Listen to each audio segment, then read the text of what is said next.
Hello, it's Chris back with Tesla and Tech today.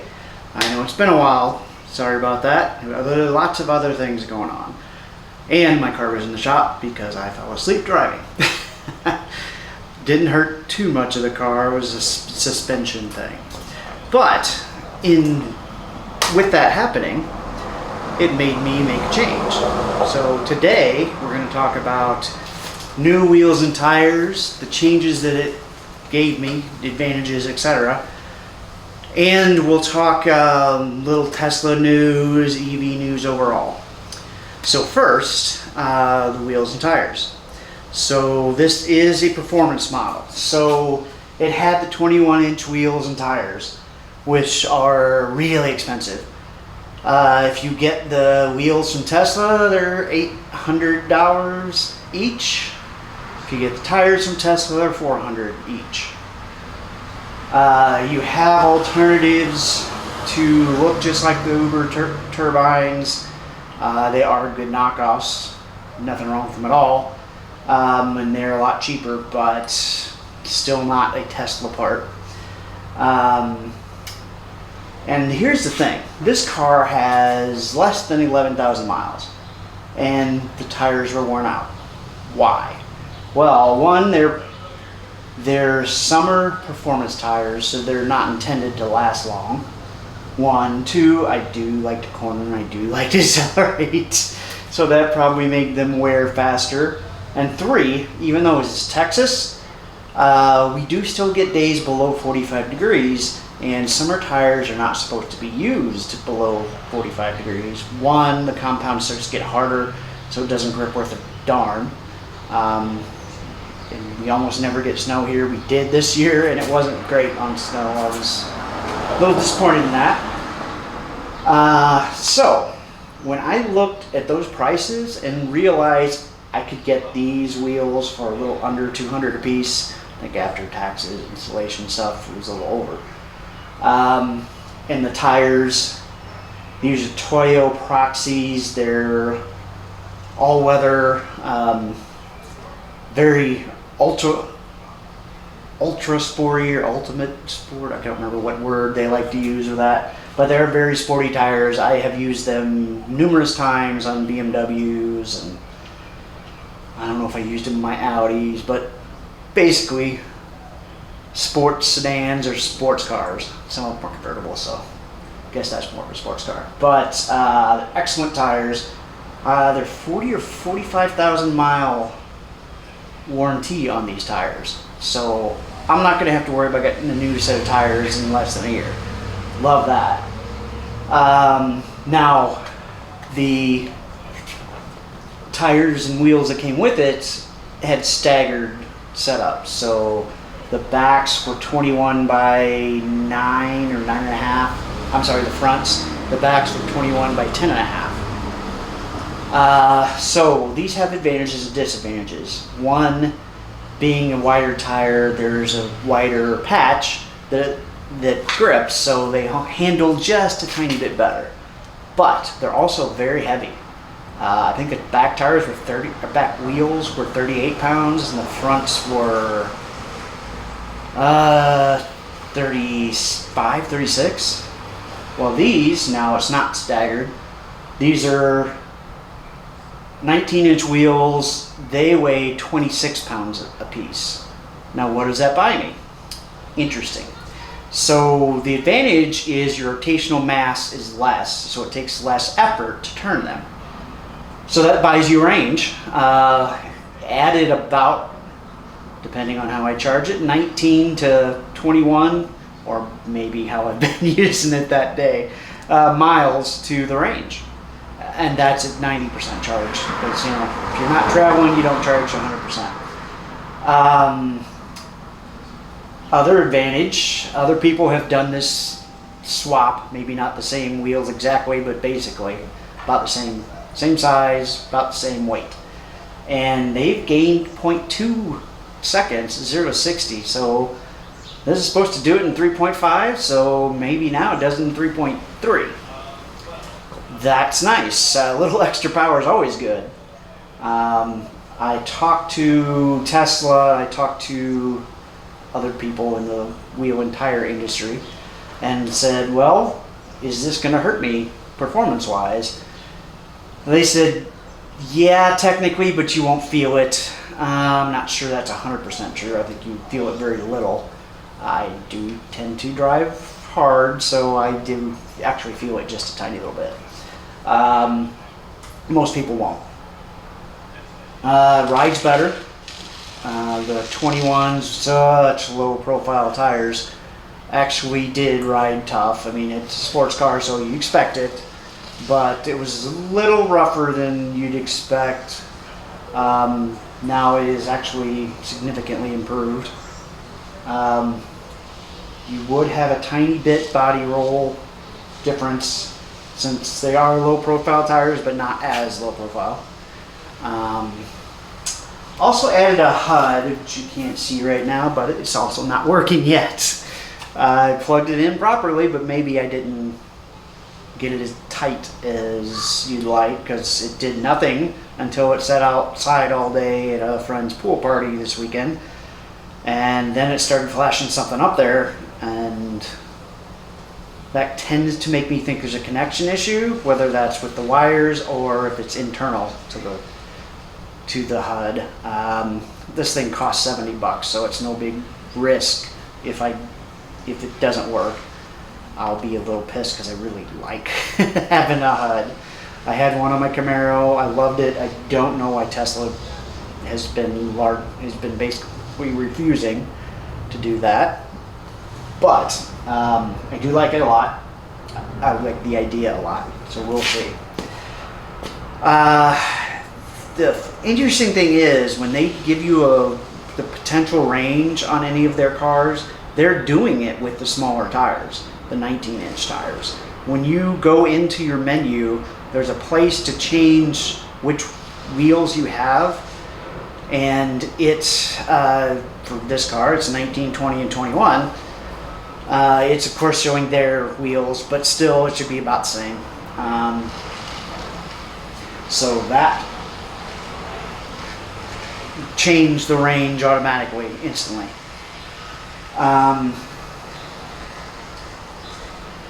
One other nice thing is these wheels have some clearance from the tire, so you won't get curb rash very easily or very often. Big advantage there, because that is expensive with those wheels. And they kind of attract it because they really stuck out from the tire. Hated that. I don't know why they do that. Now, their performance numbers are usually done with the performance wheels and tires. I don't 100% know why. I guess it's because you're buying that package, that's how it's going to be rated in performance, but not in range. So it's very strange there. Tesla being Tesla, a little bit weird. Other EV news. Tesla has had a backlog of vehicles that are built and are missing a part, which was an IC, integrated circuit, a chip to put in. I'm sure they're not putting in the chip directly in the car. That board is probably off somewhere and waiting for the chip. But they had thousands of cars in their parking lots waiting for that. I don't know if they've caught up yet or not. The Model S Plaid has come out since we last spoke. Performance is ridiculous. 0 to 60, I believe it's 1.9. And top speed, I think it's about 200. The range, though, is disappointing after what they promised for the Plaid Plus. Plaid Plus, they promised 520.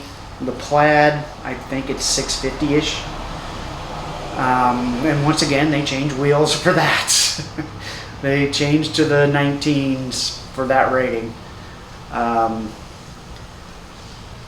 Maybe they're waiting for the big increase until they put the new 4680 battery in there, and then the range will go up, and maybe even the power a little bit.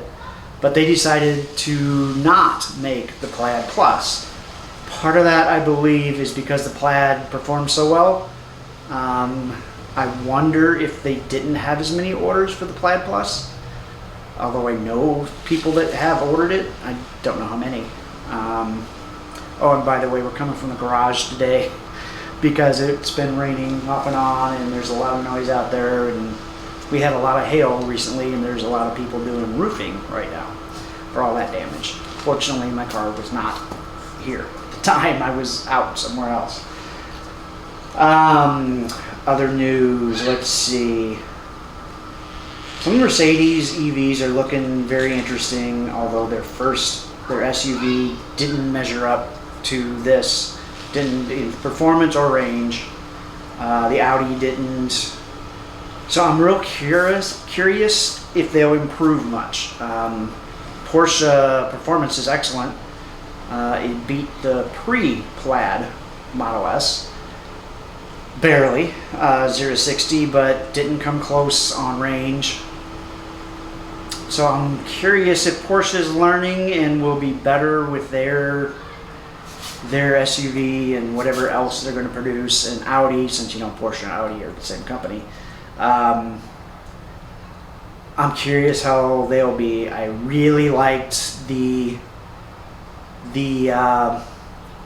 new Audi e-tron that's coming out. It's a very cool looking vehicle. I don't know any of its specs yet. I haven't given a lot of time into looking that up. Let's see, what else is going on in the EV world? More and more cars are coming out with EVs.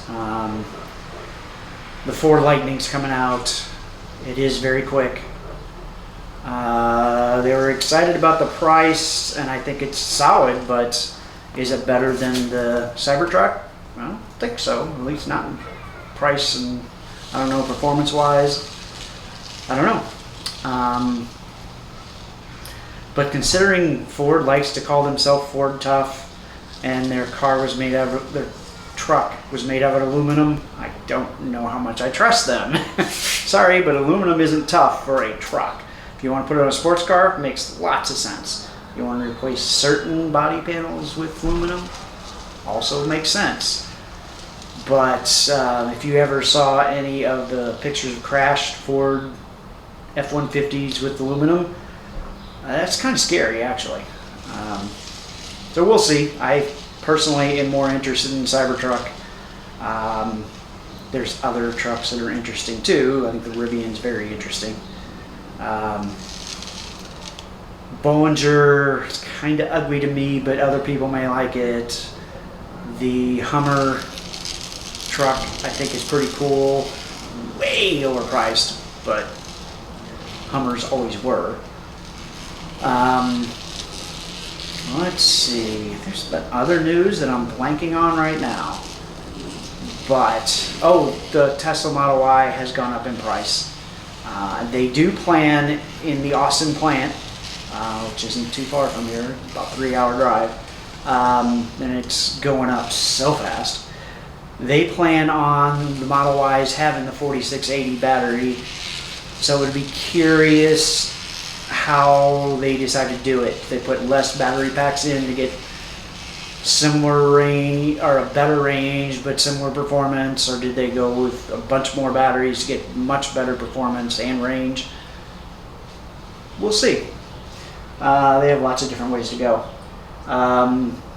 The Roadster. That one's interesting. So they have someone put out, I can't remember who, that the Roadster is doing 0-60 with the SpaceX package in like 1 second or 1.1 seconds. So inhumanly fast. It'll probably hurt to accelerate that hard. It's pretty exciting. They've talked about making it float. I think that's silly and gimmicky and begging for problems and lawsuits and all kinds of things. I hope they don't do that. I just see disaster for them doing that. I don't know that anybody really would use it much, but I'm sure people would try it out, and dog runs over the car, you bring it down and boom, it's crushed. Or a kid. There's all kinds of weird things that can happen. So I think it's a horrible, horrible idea. You want to use the thrusters for performance? Cool. Stopping faster? Cool. Turning harder? Absolutely. But lifting up in the air, really bad idea. We'll see what they do. The Cybertruck might have a few out at the end of the year, as the Austin plant should be pretty much done, or done far enough to get to that. I believe they're going to put the Model Y out first. Get that plant rolling. So you might see that, both of those this year. The Roadster, I'm leaning towards next year. I don't think they've said that yet. Could be wrong there.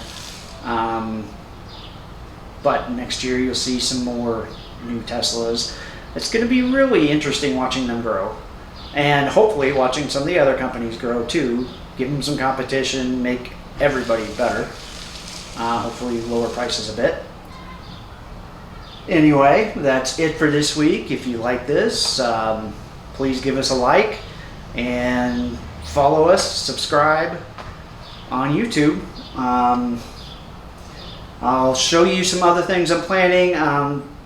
I'll show you other things as I get them done. When the HUD is done, I will put that on, if it ever works.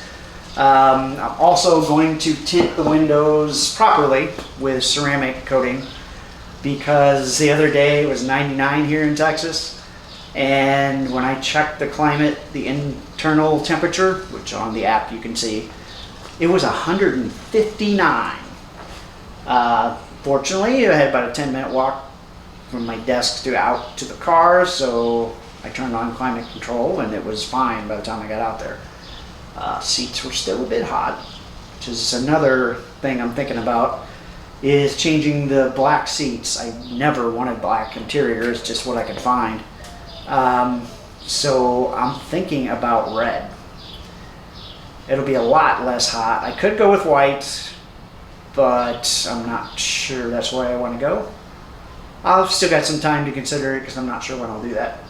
But overall, I still love the car. It still has some flaws I wish they fixed, such as the headlights, which I know they fixed on the newer ones, but I wish they'd fix it on mine. But overall, it's a great car. I will add some other stuff, as I said, and you'll see it soon, I hope. Talk to you soon.